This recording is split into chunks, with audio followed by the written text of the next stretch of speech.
Hello tout le monde, c'est Loli. Aujourd'hui je vous retrouve pour vous parler de mes études parce que je sais qu'il y en a plus d'un d'entre vous qui sont intéressés par ma première année de licence de lettres et que moi-même l'année passée j'aimais bien regarder des vidéos, me renseigner un petit peu pour me faire un ordre d'idée de ce que j'allais voir l'année qui suivait. Je vais vous parler de la fac en général, de mes cours, des différents composants de mes semestres, des partiels et enfin de la question de l'adaptation à l'indépendance tout simplement. Je vais déjà vous parler d'un point de vue personnel. Donc moi je sors d'un bac général, j'ai fait une première S et une terminale L. Sur le long terme je voulais faire et je veux toujours faire des études d'art, mais comme le concours de la FEMIS se présente qu'à bac plus 2, je voulais d'abord avoir une licence sur laquelle rebondir si jamais j'ai pas le concours, si jamais je change d'avis tout simplement. Donc sur le long terme j'aimerais passer sur un master FLE, donc français en langue étrangère, pour enseigner le français dans des lycées étrangers. J'ai découvert qu'à Dijon il y avait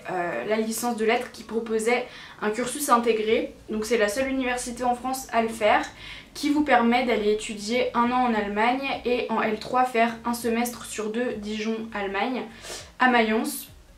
Donc je vous mettrai les liens en barre d'infos s'il y en a que ça peut intéresser. Donc j'ai emménagé il y a un an dans mon petit appartement avec mon chéri. Et puis j'ai dû m'apprendre à m'adapter toute seule à une ville et à une université dans laquelle je ne connaissais personne. Donc je vais d'abord vous parler de la fac en général et de mon adaptation personnelle. Encore une fois, toutes les facs, toutes les universités ne fonctionnent pas de la même manière.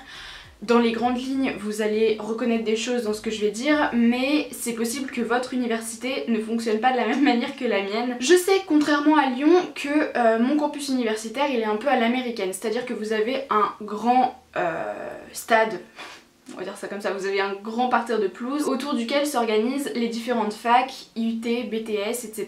Et ça se trouve tout au même endroit. Et si ça peut vous rassurer, personnellement j'ai eu 90% de mes cours dans le même bâtiment, c'est-à-dire que j'étais en UFR lettres et j'étais tout le temps pratiquement dans le bâtiment droit lettres. Le problème avec l'université c'est que j'ai dû m'habituer à ce que personne ne soit vraiment apte à donner de réponses claires et précises à mes questions. Tout est géré par une administration qui doit gérer énormément de choses, énormément d'élèves. Ça reste quelque chose de très éloigné du lycée.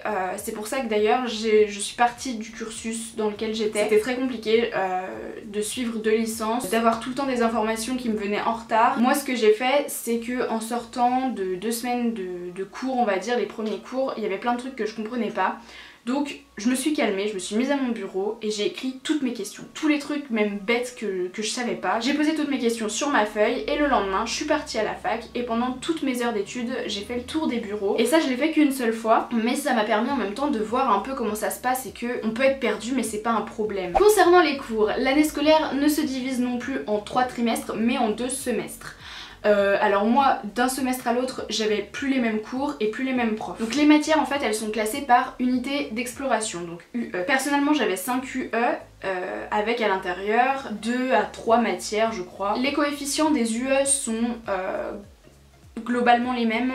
Au lycée ça changeait du tout au tout, on pouvait avoir coef 1 pour les options, coef 9 pour la philo. Là ça tourne autour de coef 1, coef 2, coef 3. Je sais pas comment ça va se passer pour vous si vous rentrez à la fac l'année prochaine, je sais même pas moi comment ça va se passer pour ma L2 étant donné qu'il y a eu plusieurs manifestations cette année, je sais pas si vous êtes au courant, par rapport à la compensation des UE, des notes. Donc c'est à dire que jusqu'à présent les matières dans une UE se compensaient pour donner une note d'UE et les 5 UE se compensaient entre elles pour donner la note du semestre. Si vous aviez pas la moyenne au premier semestre, on ouvrait le semestre, on regardait les UE. Le ou les UE qui n'avaient pas la moyenne étaient aussi ouverts et les matières à l'intérieur de ce ou de ces UE étaient à repasser au rattrapage de fin d'année. Les semestres entre eux se compensaient aussi, c'est-à-dire que par exemple j'ai eu je crois 13,5 au premier semestre, si j'avais eu 7 au second, ça se serait compensé et j'aurais eu mon année quand même. On avait en général un CM et un TD pour chaque matière. Il y a des matières où c'était que des TD, donc les TD c'est les travaux dirigés, ça se passe en groupe et en CM vous vous retrouvez avec toute la promo dans un cours magistral, donc vous êtes en amphi. L'appel n'est pas fait contrairement au TD, donc j'aimerais revenir quand même sur l'idée selon laquelle on n'est pas obligé d'aller au CM. En soi on n'est pas obligé, les profs n'en ont rien à faire que vous ne veniez pas. C'est votre problème. C'est-à-dire qu'au premier semestre par exemple en littérature française on a vu en TD comment faire un commentaire de texte, donc on a revu la méthode et En CM, on a vu l'étude des livres qu'on avait à lire, l'étude de l'histoire, qu'est-ce qui s'est passé au 19e siècle, dans quel contexte ont émergé les romans sur lesquels on a travaillé, mais aussi les romans complémentaires. Vous pouvez pas arriver le jour de l'examen, avoir seulement lu vos livres et appris la méthode du commentaire.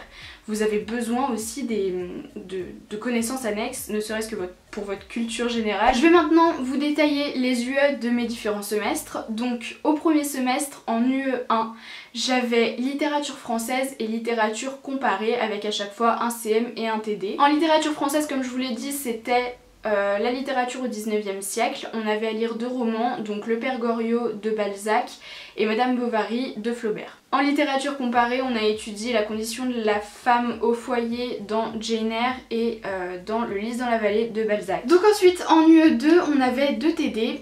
Donc on avait notre langue vivante, je dis bien notre parce que vous pouvez plus suivre 2 langues, et on avait texte en contexte. Donc en fait ça consistait à mettre en contexte historique, voilà, culturel, social, etc. C'était vachement intéressant. Et on avait le choix entre latin pour les lettres classiques plutôt et littérature appliquée. On allait voir des pièces de théâtre, on en est allé voir 3. Et après on devait étudier donc des critiques dramatiques et en écrire aussi. En UE3 on avait aussi 2 TD sur des textes bibliques et après on avait le choix. Littérature du Moyen-Âge pour plutôt lettres modernes et littérature de l'Antiquité pour ceux qui préféraient les lettres classiques. Donc moi j'ai choisi le mythe arthurien, voilà, la littérature du Moyen-Âge, c'était passionnant. C'était sur le roi Arthur, l'histoire du mythe, comment il s'est développé dans la littérature. En UE4 c'était un peu plus technique, donc on a eu un cours de maîtrise de l'écrit. En fait on a revu les bases de l'écriture, donc quand est-ce qu'on met un point virgule, quand est-ce qu'on coupe un mot avec accent à sans accent. Il y a tout le temps un mot, tu te dis je sais jamais comment l'écrire, j'ai tout le temps un doute. Et bah là tu poses toutes tes questions, t'as plus aucun doute. Et quand il faut faire des dissertations, tu as tes 2 points d'orthographe. Et on avait également linguistique. Donc linguistique, malheureusement, vous en aurez toute votre formation, donc je dis malheureusement, mais c'est intéressant, c'est bon, c'est de la grammaire en gros. C'est le cours le plus technique et c'est pour ça que je trouve que c'est celui qui m'a le moins intéressée parce que je trouve ça moins enrichissant culturellement, on va dire que c'est ça. Et enfin, on avait un UE5, donc on avait une option au choix qui n'avait rien à voir avec la littérature, enfin en tout cas au premier abord. Donc moi j'ai choisi art visuel. Au premier semestre, j'ai eu en art visuel le cinéma d'animation, donc on a revu toute l'histoire du cinéma d'animation. D'ailleurs c'est ce qui a inspiré mes premières vidéos sur le cinéma si ça vous intéresse. Au second semestre maintenant, alors en UE1 j'avais toujours littérature comparée et littérature française. En littérature française c'était un cours sur le génocide, donc on avait à lire Petit pays de Gaël Faye qui traitait le génocide des Tutsis au Rwanda, W ou le souvenir d'enfance de Georges Perec qui lui parle du génocide des juifs pendant la guerre. Et en littérature comparée c'était sur le deuil, donc c'était un UE qui était passionnant mais un peu déprimant. Électre de Sophocle, Cendrillon de Joël Pomera et Petit Eyolf d'Ibsen. En UE2 on avait encore notre langue vivante et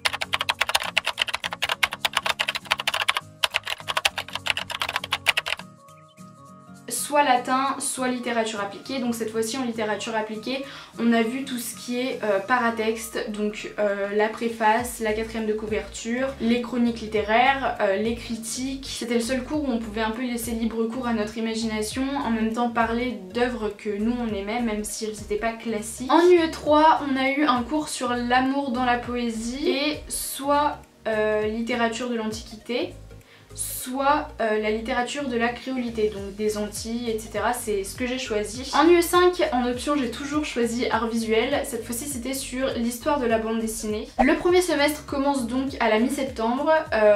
Vous avez une semaine de vacances pour Halloween. Vous avez 2 semaines de vacances pour les vacances de Noël et à la rentrée des vacances de Noël, vous avez 2 semaines de partiel. Le second semestre commence fin janvier. Vous avez une semaine pour les vacances d'hiver et 2 semaines pour Pâques.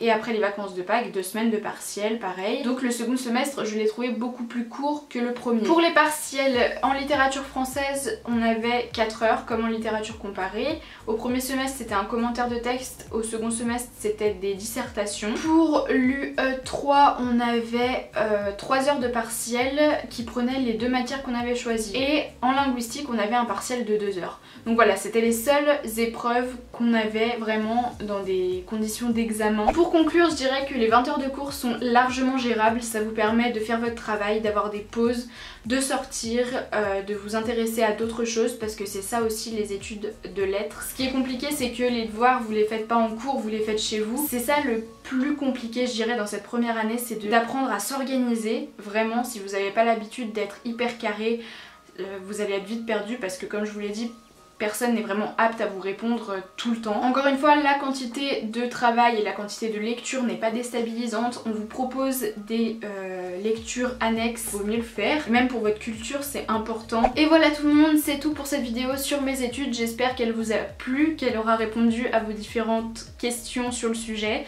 Si ce n'est pas le cas, n'hésitez pas à me poser toutes vos questions complémentaires en commentaire. J'y réponds tout le temps. Vous pouvez aussi m'envoyer un mail si vous hésitez à poster un commentaire, on sait jamais. N'hésitez pas, mon adresse est en barre d'infos. J'espère que vous irez là où vous avez envie d'aller. Et puis moi je vous fais de très gros bisous. Je vous dis à la semaine prochaine. Je vous souhaite de très bonnes vacances, une très bonne rentrée. Et ça suffit. Ciao.